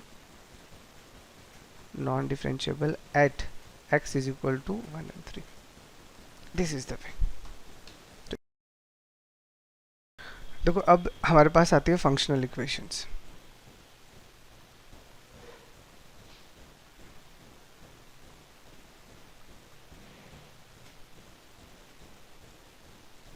तो देखो यहाँ पे अगर आप फंक्शनल इक्वेशन की बात करते हो तो वो देखो सीधा सा फंडा क्या होगा, आपके सामने फंक्शनल इक्वेशन में दो चीज़ें आपको पता होना चाहिए। पहला चीज़ तो फंक्शनल रूल्स, ठीक है, जो हमने फंक्शन में सीखे, ठीक है, वो फंक्शनल रूल्स सारे फंक्शन वाले आपको पता होने चाहिए। दूसरा, अब अगर आपको यहाँ कोई काम आ सकता है तो बस ये आपका एक फॉर्मूला है जो आपको याद रखना है। अगर मैं एफ डेस एक्स की बात करता हूँ, एक्स का मतलब कोई भी नंबर अब वो होगा, वो डिपेंड करता है वो क्या देता है यहाँ पे, बस आप तो इस फॉर्मूले को याद रख लो कि अगर आप यहाँ पे एफ डेस एक्स निकाल रहे हो तो यहाँ पे क्या आने वाला है, x tending to 0 f x plus h minus का एफ एक्स अपॉन एच और माइनस एच। मतलब अब आपको फंक्शनल इक्वेशन में अगर डिफरेंशिएबिलिटी कहीं पे भी लगानी होगी तो ऑब्वियसली आपका फंक्शन मिसिंग होगा। अगर फंक्शन मिसिंग होगा तो वो वाला क्वेश्चन अभी मैं नहीं करवाऊंगा आपको, क्यों, क्योंकि उसमें इंटीग्रेशन भी इन्वॉल्व होगा, तो वो थोड़ा भी आपको दिक्कत देगा, तो वो मैं आपको बाद में करवा दूंगा। फिलहाल मैं क्या करवा रहा हूँ कि आपको कुछ फंक्शनल रूल्स दिए, कुछ डिफरेंशिएबिलिटी या डिफरेंशिएशन की कंडीशंस दी है, और साथ में आपको एक अननोन वैल्यू पूछी है या लिमिट की वैल्यू पूछी है। मतलब यहाँ से अभी मैं आपको दो तरह के क्वेश्चंस करवा रहा हूँ, या तो फंक्शन की कोई अननोन वैल्यू पूछी होगी, कोई भी ए पे वैल्यू पूछी होगी, या फिर आपको कोई लिमिट दे के कुछ भी यहाँ पे कोई फंक्शंस इन्वॉल्व होगा उसका वैल्यू पूछी होगी। फिलहाल अपन दो क्वेश्चंस कर रहे हैं। तीसरा क्वेश्चन फिर वो आपका खुद फंक्शन होगा, अगर फंक्शन मिसिंग है तो उसको कैसे निकालोगे, तो उसके लिए अब आपको इंटीग्रेशन यूज़ करना पड़ेगा, तो वो चीज़ें मैं बाद में समझा दूंगा, अभी थोड़ा आपको दिक्कत क्रिएट कर सकते हैं। फिलहाल अभी आप इन रूल्स पे ध्यान दो कि अगर मुझे फंक्शनल इक्वेशन करना है तो अब देखो कैसे क्वेश्चंस होंगे, फंक्शनल रूल्स होंगे, कुछ डेरिवेटिव्स की वैल्यू आपके सामने होगी और रिमेनिंग डेरिवेटिव्स आपको निकालना होता है, ठीक है। तो कैसे, तो कुछ एग्जाम्पल जो आए हुए हैं वो मैं आपको करके दिखाता हूँ। देखो लाइक आपके क्वेश्चन आया हुआ है, फॉर एग्जाम्पल आपको दिया है if f x plus y is equal to twice of f x into f y for all x y where f dash 0 is equal to 3 f4 is equal to 2 and then find f dash 4। देखो अब मैंने क्या पूछा है, आप पहले गौर से देखना। तो मैंने देखो फंक्शनल रूल्स दे दिया, पहले क्वेश्चन को देखना, क्योंकि पहले क्वेश्चन समझ में तो आना चाहिए। एक फंक्शनल रूल दे दिया, कुछ डेरिवेटिव्स की वैल्यू दे दी, कुछ फंक्शन की वैल्यू दे दी, और ये पूछ लिया। तो मैंने यही तो बोला है कि या तो आपके पास में 3 क्वेश्चन बनते हैं इसके, या तो आपके पास में क्या पूछेगा, कोई वैल्यू पूछेगा, तो ये पहले वाला पार्ट ही पूछ रहे हैं। ठीक है, तो अब इसको समझो पहले। देखो क्वेश्चन बहुत सिंपल है और मैंने आपको पहले ही बोल दिया है कि अब आपके दिमाग में बस ये फॉर्मूला चलना चाहिए, ये वाला, और कुछ नहीं करना। बस आपको इस फॉर्मूले को फोकस कर लेना अच्छे से कि मुझे बस ये फॉर्मूला लगाना है। एक्स क्या है, जो भी निकालना है, क्या निकालना है, 4 निकालना है, तो एक्स की जगह 4 रख दो तुम। तो मतलब आपको यहाँ पे एफ डेस 4 का वैल्यू निकालना है ना, वो हमें पता है। तो निकलेगा कैसे, इन सब का यूज कैसे करेंगे, ये भी यूज़ करना है, ये भी यूज़ करना है और ये भी यूज़ करना है, 3 कंडीशंस यूज़ करने हैं। तो कहीं तो स्टार्ट करें, तो आपको जो निकालना है वहीं से स्टार्ट कर दो। तो आपको क्या पता होना चाहिए सबसे पहले कि एफ डेस 4 को लिखेंगे कैसे। तो एफ डेस 4 को लिखना ऊपर सिखा रखा है मैंने कि आप सीधा सीधा अगर यहाँ पे लिमिट, यहाँ पे ये जो वैल्यू अगर आप रखना चाह रहे हो, sorry x tending to zero नहीं है, एच टेंडिंग टू जीरो है ना, इसका ध्यान रखना, एच टेंडिंग टू जीरो। ठीक है, तो limit h tending to zero f 4 plus h minus का एफ 4 अपॉन एच। तो मैंने पहले फॉर्मूला लगा दिया, पता इसमें तो किसी को डाउट नहीं है ना। मेरे को जो वैल्यू निकालनी थी बस वो मैंने वैल्यू रख दी। अब सोचो, क्या सोचो, आपको फंक्शनल रूल क्या दिया गया है, क्योंकि जो फंक्शनल रूल दिया गया है मुझे उसके अकॉर्डिंग ही तो काम करना है। तो अगर मैं फंक्शनल रूल के अकॉर्डिंग सोचूं तो मुझे x प्लस वाई, यानी मैं जब भी यहाँ इसको लिखूंगा तो ये मेरे लिए x का काम कर रहा है और ये y का काम कर रहा है। तो इन दोनों को रिजॉल्व करके मैं ऐसा लिख सकता हूँ, पहली चीज़। ठीक है, तो अब आप इसको देखते ही ये तो आपको क्लिक कर गया कि यहाँ से f4 इंटू एफ एच का ट्वाइस हो जाएगा। f4 का वैल्यू दे रखा है, ठीक है, ये भी ठीक है। पर एक बात बताओ, अगर आप इनको सीधा रखोगे तो ये काय को दे रखा है।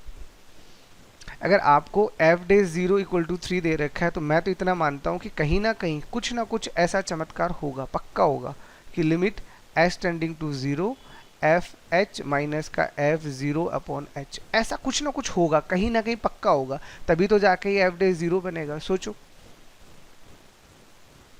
ठीक है, अरे एक्स की जगह 0 रख दिया। तो अगर ये बना है तो इसका मतलब ये मुझे कहीं ना कहीं से चाहिए। तो इसका मतलब मुझे यहाँ से 4 प्लस एस तो दिख रहा है, बट मुझे 0 तो कहीं से दिख ही नहीं रहा। तो बना लेते हैं 0 को, वो तो अपना घर का ही है। तो हम क्या करते हैं, इस 4 की खोज करते हैं पहले। तो इसको मैं 4 प्लस 0 लिख सकता हूँ। तो पहले मैंने क्यों लिखा उसका रीज़न आपको दे दिया, क्योंकि मुझे ये वाला लिमिट कहीं ना कहीं बनाना पड़ेगा, तभी जाके मेरे पास एफ डे 0 निकलेगा, नहीं तो निकलेगा ही नहीं। तो यानी अब मैं इसको कैसे लिख सकता हूँ, लिमिट एच टेंडिंग टू 0, इन दोनों की जगह मैं ये फंक्शनल रूल लगाऊंगा तो कितना आएगा, twice of F 4 into F H, और यहाँ पे भी यही फंक्शन रूल फिर लग जाएगा क्योंकि ये x का काम कर रहा है और ये y का काम कर रहा है। तो ट्वाइस ऑफ f4 और f0 अपॉन h।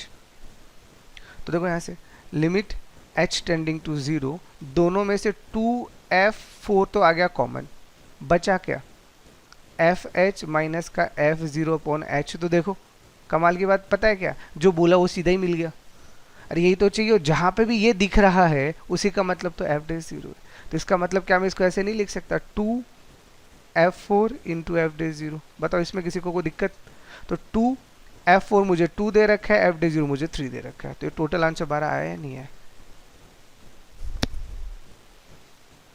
नहीं बताओ कोई दिक्कत, कुछ समझ आया। ये जुगाड़ क्या किए हैं मैंने और क्यों किए हैं, क्योंकि क्वेश्चन में सब कुछ एज ए हिंट आपके पास है। आपको एफ डेस 4 निकालना था, आपने फॉर्मूला लिखा, बहुत बढ़िया बात है, लेकिन इन तीनों कंडीशंस को यूज भी तो करना है, ऐसे थोड़ी दे दिया बेवजह ही।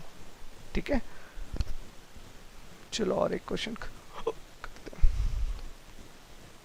मान लीजिए आपको दिया है if f x is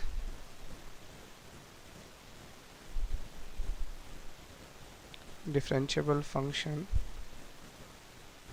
and f this 2 equal to 6, f this 1 is equal to 4, then the limit s tending to 0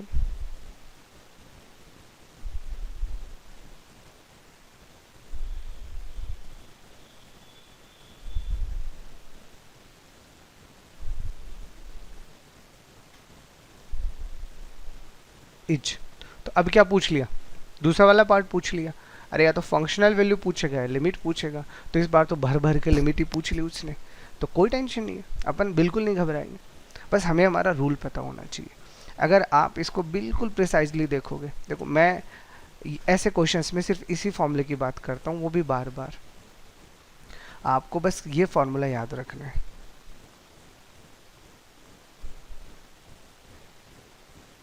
ये फॉर्मूला ध्यान रखना है। अब इस फॉर्मूले में अगर हल्का फुल्का चेंजेस करना पड़े मान लो, तो आप इसी में क्या कर सकते हो आप, अब इसको ऐसे नहीं लिख सकते, भले सोचना।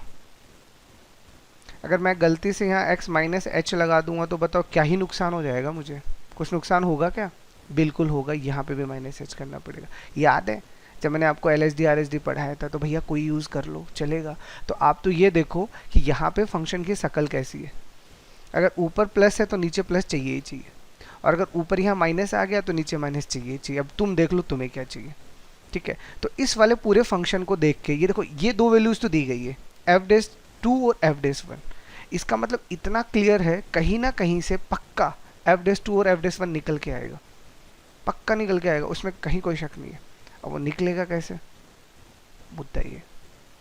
तो सोचो कैसे, देखो अब अगर मैं इस क्वेश्चन के तरीके से सोचूं तो मुझे जो दिया गया है वो दिया गया है limit h tending to 0 f 2 plus 2h plus का h स्क्वायर माइनस का f2। इस भाई साहब को मैं एक बार ऐसे लिख लूं और इसको मैं थोड़ा सा सेपरेट करके लिख दूं तो कोई दिक्कत तो नहीं है ना आपको? तो कितना प्यार से इसने सब कुछ एज ए हिंट दिया है। कैसे, ये 2 है ना, यहाँ पे जो भी आता है क्या ही फर्क पड़ता है, अरे ये तो आपका h की वजह से 0 बन जाएगा ना। देखो तो जो यहाँ लिखा है वो यहाँ लिखा होना चाहिए। तो अपने देख कितना आसान हिंट है कि ये 2 यहाँ है तो 2 यहाँ है, इसका मतलब ये वाला पार्ट जो है, ये जो यहाँ बना है वो यहाँ होना चाहिए। तो फिर इतना सही तो काम करना है कि 2h प्लस एच स्क्वायर से ऊपर नीचे मल्टीप्लाई कर देते हैं। बताओ कोई तकलीफ हुई क्या? पहले तो ये बताओ मुझे, मैंने क्यों किया समझ आया? ताकि मैं इसे एफ डेस 2 की तरह ट्रीट कर सकूँ, क्योंकि मुझे साफ साफ दिख रहा है कि ये मेरा x है, ये मेरा h है, h टेंडिंग टू 0 है, तो ये वाला पूरा का पूरा पार्ट तो 0 की तरफ ही जा रहा है, ये वाला। तो इसका मतलब जो यहाँ है अगर वो यही मिल गया सेम टू सेम, तो इसी को मैं क्या लिख सकता हूँ, एफ डेस x लिख सकता हूँ, अपना काम तो हो जाएगा। तो इसका मतलब इसका जुगाड़ तो मैंने कर दिया, अब इसका भी कर दो। कैसे? अब यहाँ क्या है, यहाँ पे 1 प्लस एच स्क्वायर है, तो इसका मतलब यहाँ पे भी अपन क्या करते हैं, sorry h plus H square, तो h प्लस एच स्क्वायर से इसको भी क्या करते हैं, ऊपर नीचे मल्टीप्लाई कर देते हैं। पहले तो बताओ यहाँ तक कोई तकलीफ किसी को भी? अब बताओ मैं क्या लिखूंगा, अब तो मैं डायरेक्ट रिजल्ट लिखने वाला हूँ। कैसे, ये वाला रिजल्ट मेरा क्या बन जाएगा बताओ, एफ डेस 2 बना या नहीं बना, और ये वाला रिजल्ट अपोन में क्या बन जाएगा, एफ डेस 1। बताओ बनेगा या नहीं बनेगा? और यहाँ पे रख दो h की जगह 0, क्या ही अपना जाना है, आंसर तो 2 ही आना है इससे। h कॉमन ले लो, उड़ा दो, बाकी सब तो 0 बन जाएगा। तो एफ डेस 2 और एफ डेस 1 का वैल्यू दे रखा है नहीं दे रखा? बिल्कुल दे रखा है, इसी दिन के लिए दे रखा है कि तुम निकालो और इसको रख दो। तो 6/4 इंटू 2 यानी आंसर कितना आ गया, आंसर आ गया 3। तो बताओ दिक्कत परेशानी है तो समझने में कुछ? ठीक है चलो और देख लो।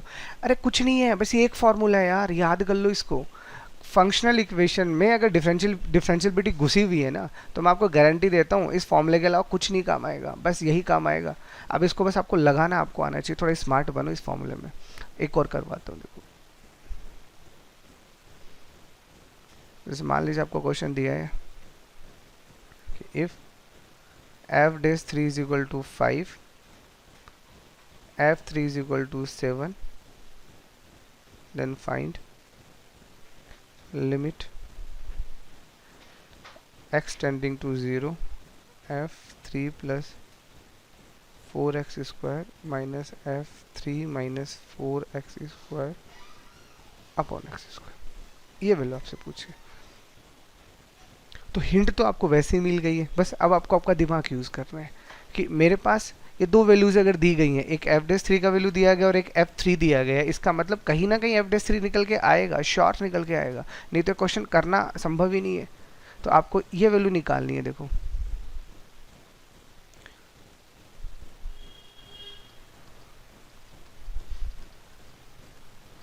अब बस सोचना है यार, आप थोड़ा सा सोचना, चीज़ें आपके सामने पड़ी हैं, पर थोड़ा सा बैलेंस करना आना चाहिए लाइफ को।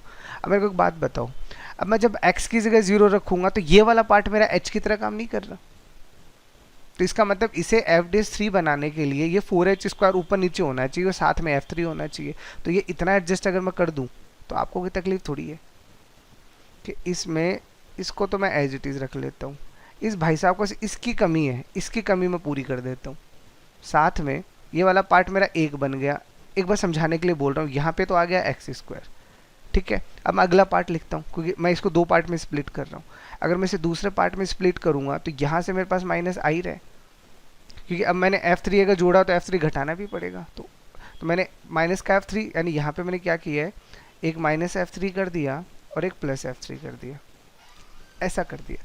तो ये वाला माइनस F3 वाला पार्ट तो मैंने इसके साथ ले लिया। अब इनमें से अगर आप माइनस कॉमन लोगे तो क्या बचेगा, F3 माइनस का 4x स्क्वायर माइनस का F3 अपॉन एक्स स्क्वायर। बोलो बचेगा या नहीं बचेगा, पहले तो ये बता दो। यहाँ तक समझने में किसी को भी कोई दिक्कत है?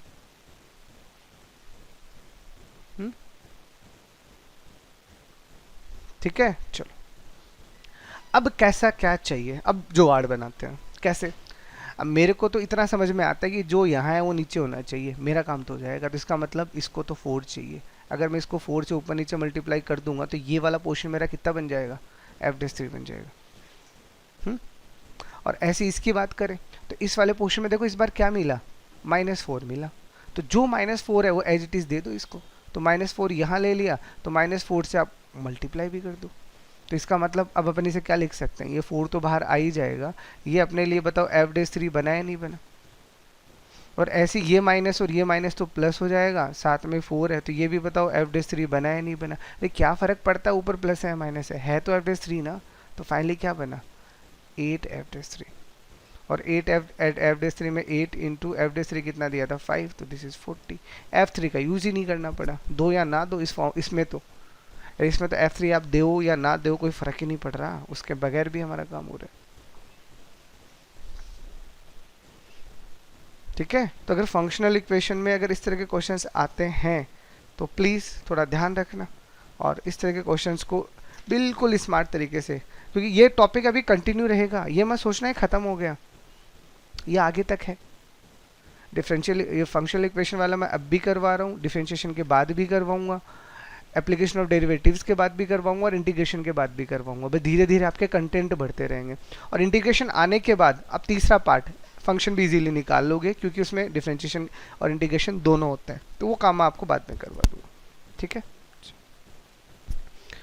देखो अब ये क्या है, ये अपने आप में एक आपके लिए एक फॉर्मेट है, बस इसको आप ध्यान रखना। क्या है फॉर्मेट बताता हूँ, क्योंकि इसके क्वेश्चंस बहुत बार फंसे हुए हैं। अगर आपको ये डायरेक्ट याद होगा ना तो मैं सच्ची बता रहा हूँ आपकी बहुत सारी कैलकुलेशन से आप बच जाओगे, बहुत सारी कैलकुलेशन से। ठीक है, यहाँ पे मान लीजिए आपको दिया गया है x⁻k और there is a some function f(x) when x is not equal to 0 और when x is equal to 0 then 0। ये एक फॉर्मेट है और बहुत ही प्यारा फॉर्मेट है। आपको आप करोगे सीट में या इधर उधर प्रॉब्लम तो देखना आपको काफ़ी सारी प्रॉब्लम मिलेंगी। अब इसमें कंडीशन क्या सुनना, मैं f(x) क्या मान रहा हूँ, where f(x) is a function for which limit does not exist. ठीक है, लिमिट एग्जिस्ट नहीं कर रही है, but RHL and LHL have some finite value. बस यार ये ध्यान रखना कि जो भी RHL और LHL, देखो लिमिट एग्जिस्ट नहीं करेगा। यहाँ पे जो भी फंक्शन होगा वो इस तरह का होगा कि उसका खुद का लिमिट एग्जिस्ट नहीं करेगा। बट लिमिट एग्जिस्ट नहीं करने के तो बहुत सारे कारण हैं। मैं एक कारण आपसे रिक्वेस्ट कर रहा हूँ वो ना आए, और वो क्या है, इनफाइनाइट नहीं बनना चाहिए। LHL और RHL में कहीं पे भी इनफाइनाइट ना बने, फाइनाइट में कुछ भी आ जाए चलेगा, क्योंकि LHL एक फाइनाइट नंबर है, RHL एक फाइनाइट नंबर है, लिमिट तो वैसे ही एग्जिस्ट नहीं कर रही लेकिन फाइनाइट है। अगर ऐसा कंडीशन है तो अब देखो क्या होगा। तो अब यहाँ पे ये जो भी आपने लिखा है फंक्शन, इसकी 3 अलग अलग केसेस बनते हैं। ठीक है, 3 अलग अलग केसेस क्या बनेंगे, वो k की वैल्यू पे डिपेंड करते हैं। ठीक है, तो 3 अलग अलग केसेस में सबसे पहला वाला केस आपका k की वैल्यू का बनेगा कि अगर आपके पास k का वैल्यू या तो लेस देन इक्वल टू 0 आएगा, ठीक है, या फिर आपका k का वैल्यू 0 से 1 के बीच 1 भी आ सकता है, या k का वैल्यू 1 से बढ़ाएगा। ठीक है। तो k का वैल्यू अगर आपके पास लेस देन इक्वल टू 0 है तो ये फंक्शन जो होगा ये ना तो कॉन्टिन्यूस होगा और ना ही डिफरेंशिएशन होगा, दोनों ही नहीं है। ठीक है, तो नाइदर कॉन्टिन्यूस नॉर डिफरेंशिएबल, दोनों ही नहीं होंगे। ठीक है, और k का वैल्यू अगर आपका 0 से 1 के बीच में है, 0 से 1 के बीच में है, तो ये फंक्शन जो होगा ये कॉन्टिन्यूस तो होगा, ठीक है, बट डिफरेंशिएबल नहीं होगा। ठीक है, बट नॉट डिफरेंशिएबल। और k का वैल्यू अगर 1 से ज़्यादा है तो ये कॉन्टिन्यूस भी होगा एंड डिफरेंशिएबल भी होगा। तो इस चीज़ का आप ध्यान रखना कि आपके पास में इस तरह का, अरे बहुत ही प्यारी चीज़ है। आप इसमें अगर LHD का रूल लगाने बैठोगे ना, आपका एटलीस्ट 2 से 3 मिनट खराब होगा। लेकिन अगर आपने पूरा का पूरा फॉर्मेट समझ लिया ना, जो मैंने भी लिखा है अच्छे से, तो आप इसको देखते ही बता सकते हो, देखते ही। जैसे चलो देखो, अब आपको क्वेश्चन बताता हूँ, आप देखना आप कितने शानदार तरीके से क्वेश्चन करने वाले हो। जैसे मैंने बोला ये मेरा एक फंक्शन है f(x) इज इक्वल टू, यहाँ पे मैंने दे दिया आपके पास में sin 1/x when x is not equal to 0 और ax इक्वल टू 0 व्हेन 0। आ गया होगा ये तो सामने आपके बहुत बार। तो इसको देखो, अगर मैं इसको देख रहा हूँ तो यहाँ पे जो x मेरा मिसिंग है वो 0 ही तो है। तो x अगर मेरा 0 है तो मैं यही तो बोलना चाह रहा हूँ, इसकी पावर यानी k का वैल्यू क्या है, 0 आ गया। तो 0 या 0 से छोटा कुछ भी आ जाए। तो इस कंडीशन पे अगर मैं आपसे पूछता हूँ तो बताओ फंक्शन क्या है, तो आप क्या बोलोगे, ना तो ये कॉन्टिन्यूस है ना ही डिफरेंशिएबल। ठीक है, तो नाइदर कॉन्टिन्यूस नॉट डिफरेंशिएबल। तो आपने देखते ही बता दिया इस फंक्शन को, और क्या चाहिए बताओ। और ऐसे अगर यही क्वेश्चन आपके सामने ऐसा दिया है कि f(x) इज इक्वल टू, यहाँ पे अब आपको x दे दिया और यहाँ पे sin 1/x दे दिया, ये लो। तो इस क्वेश्चन को फिर देखो, तो फिर देखते ही आपको तो बस x को देखना है। तो आपने जैसे ही इस x को देखा, इसके ऊपर पावर कितना है 1, तो इसका मतलब ये जो k आपका वैल्यू कितना आ रहा है, वो तो 1 आ रहा है। इसका मतलब इसको देखते ही आप क्या बता सकते हो, कॉन्टिन्यूस तो है बट नॉट डिफरेंशिएबल। कहाँ पे, जिस पॉइंट पे ब्रेक कर रखा है उसकी बात कर रहा हूँ मैं, 0 पे। ठीक है, और यही अब देखो, अब अगर इसी क्वेश्चन को मैं ऐसे लिखता हूँ कि f(x) is equal to x⁻³ sin 1/x and x is not equal to 0 and x equal to 0। तो अब देखो, अब यहाँ पे आप देखते क्या बताओगे, यही तो k है, तो k का वैल्यू 1 से ज़्यादा आ गया। तो बस अब इसमें काहे का LHD RHD के चक्कर में पड़ रहे हो यार, ये कॉन्टिन्यूस भी होगा एंड डिफरेंशिएबल भी होगा, चेक कर लीजिएगा, कहीं को डाउट नहीं इसमें। तो ये मैंने sin 1/x क्यों लिया, मैंने हर एक एग्जाम्पल में sin 1/x इसलिए लिया है क्योंकि sin 1/x का लिमिट एग्जिस्ट नहीं करता। अरे आपको ये वाला पार्ट मैंने अलग से बता रखा है ना, ये वाला पार्ट इसका, यही तो मेरा f(x) है फिलहाल। मैं ये बदलूंगा अभी, एक आध और बदलूंगा, इसका लिमिट एग्जिस्ट नहीं करता, लेकिन वो इनफाइनाइट नहीं होता। ये क्या होता है, ये एक ऐसा वैल्यू आता है जो 0 से 1 के बीच में आता रहेगा, फ्लक्चुएट करता रहेगा, लेकिन इनफाइनाइट तो नहीं आता। तो बस हमें यही चाहिए। अब जैसे मान लो ये क्वेश्चन आपको ऐसा दे दिया, f(x) इज इक्वल टू, ये आपको दे दिया x और यहाँ पे एक फंक्शन दे दिया e⁻1/x minus e⁻−1/x e⁻1/x plus e⁻−1/x। ठीक है, when x is not equal to 0 and when x is 0 then g is 0। तो अब आपका टारगेट इसको पूरा सॉल्व करना नहीं है, फॉर्मेट दिख गया होगा आपको कि ये मेरा क्या है, ये मेरा f(x) है। तो इस f(x) को आप चेक कर लो, तो इसको चेक करना, इसका LHL और RHL जो आएगा ना, ये अब आपका काम है, लिमिट निकालना आता है आपको यार। इसका LHL RHL निकाल लेना, इसका LHL -1 आएगा और RHL 1 आएगा, but limit does not exist ना, और फाइनाइट वैल्यू है। इसका मतलब ये हमारा फंक्शन है जो उस ऊपर वाली कंडीशन को फॉलो कर रहा है, और यहाँ x का वैल्यू क्या है, अरे 1 है। इसका मतलब ये फंक्शन क्या होगा, कॉन्टिन्यूस तो होगा बट नॉट डिफरेंशिएबल। सीधा सीधा गणित है। अगर यहीं पे x की जगह 2 दे देते तो ये कॉन्टिन्यूस और डिफरेंशिएबल दोनों हो जाता है। जैसे एक और क्वेश्चन, मान लो आपको क्वेश्चन दिया है f(x) is equal to x³ sin ln x²। ठीक है, when x is not equal to 0 और when x equal to 0 this is 0। ठीक है, तो बस ठीक है, टूट पड़ो। आपके सामने बस ये x दिखना चाहिए, ये मास्टर ब्लास्टर तो दिख गया आपको। बस अब आपको बस इतना चेक करना है। देखो मैं आपको क्या बता रहा हूँ, मैं आपको ये बता रहा हूँ पूरे पे काम करना ही नहीं है, आप तो इतने पे काम करो बस इतना, ये एफ एक्स निकाल लो आप तो अलग से, और इसके बारे में सोचो क्या इसका लिमिट एग्जिस्ट नहीं करता। तो देखो एक्स की जगह आप रखो 0, अब ये सारा का सारा काम आप इसी के लिए तो कर रहे हो, तो जैसे आप x की जगह 0 रखोगे, ln 0 कितना होता है इन्फिनिटी, और साइन इन्फिनिटी कितना होता है 0 to 1, मतलब 0 to 1 में कोई भी एक फाइनाइट नंबर, मतलब लिमिट एग्जिस्ट नहीं कर रहा, लेकिन फाइनाइट वैल्यू आ रही है, ठीक है। और ये यहाँ पे देखो x का वैल्यू क्या है, k का वैल्यू क्या है 1 से ज़्यादा है, तो बस अपना काम हो गया। तो क्या हुआ, कॉन्टिन्यूस भी हुआ एंड डिफरेंशिएबल भी हुआ, दोनों हो जाएंगे, ठीक है। तो इस फॉर्मेट के काफ़ी सारे क्वेश्चंस क्या जेईई में आए थे, तो मैंने आपको बता दिया कि ठीक है, अब आप इसको सॉल्व करो, आपको खुद ब खुद ऐसी चीज़ों के फ़ायदे मिलने लग जाएंगे, ठीक है। जैसे चलो एक और क्वेश्चन, जैसे ये तो एग्ज़ाम का आया हुआ ही है, इसी में अगर मान लो मैं ये क्वेश्चन आपको करवाता हूँ, f x is equal to, ये एक्स स्क्वायर है, यहाँ मॉड है, और कॉस पाई अपॉन 2x है, when x is not equal to 0 और when x is equal to 0 this is 0, ठीक है। इसकी आपको पता करना है कहाँ पे नॉन डिफरेंशिएबल और कहाँ पे डिफरेंशिएबल है। तो देखो इसको अगर अपन चेक करते हैं पूरा, तो इसमें मैं डाउट कहाँ कहाँ पे है, 2 पॉइंट पे डाउट है, एक तो 0 पे क्योंकि फंक्शन चेंज हो रहा है, और एक वो क्वांटिटी जो मोड के अंदर आ रहा है।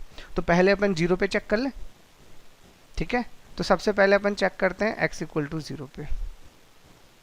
तो अगर अपन x इक्वल टू 0 पे चेक करते हैं तो कमाल की बात क्या है, अरे आपको यहाँ एक्स स्क्वायर दिख गया, देखो कमाल की बात तो ये है कि यहाँ एक्स स्क्वायर दिख गया हमें, बस तो यहाँ एक्स स्क्वायर दिख गया तो मजे हैं हमारे, क्यों, क्योंकि हमें भी पता है इस मोड का लिमिट एग्जिस्ट कभी नहीं करता। अरे इस मोड को जब आप ब्रेक करोगे तो एल एच एल और आर एच एल अलग अलग निकाल लो, एक पॉजिटिव आएगा एक नेगेटिव आएगा, तो पॉजिटिव नेगेटिव आएगा, फाइनाइट नंबर आएगा, मतलब इस भाई साहब की तो लिमिट एग्जिस्ट नहीं करेगी।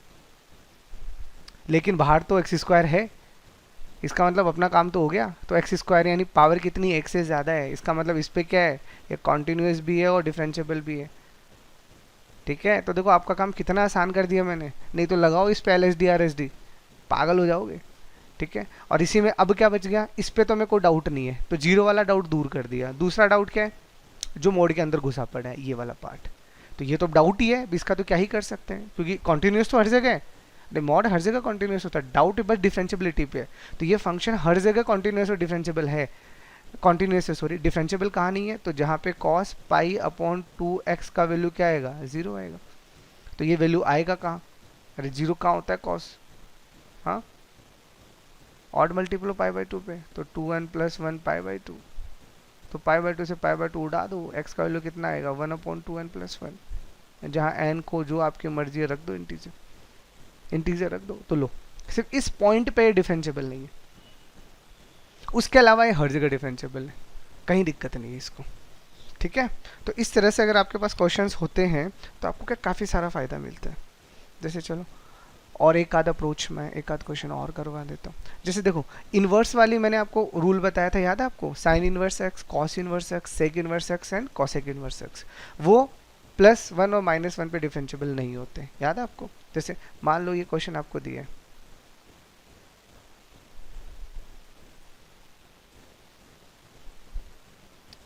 ये आपको क्वेश्चन दिया, अब आपको पूछा कि बताओ ये कहाँ पे डिफरेंशिएबल और कहाँ पे डिफरेंशिएबल नहीं है।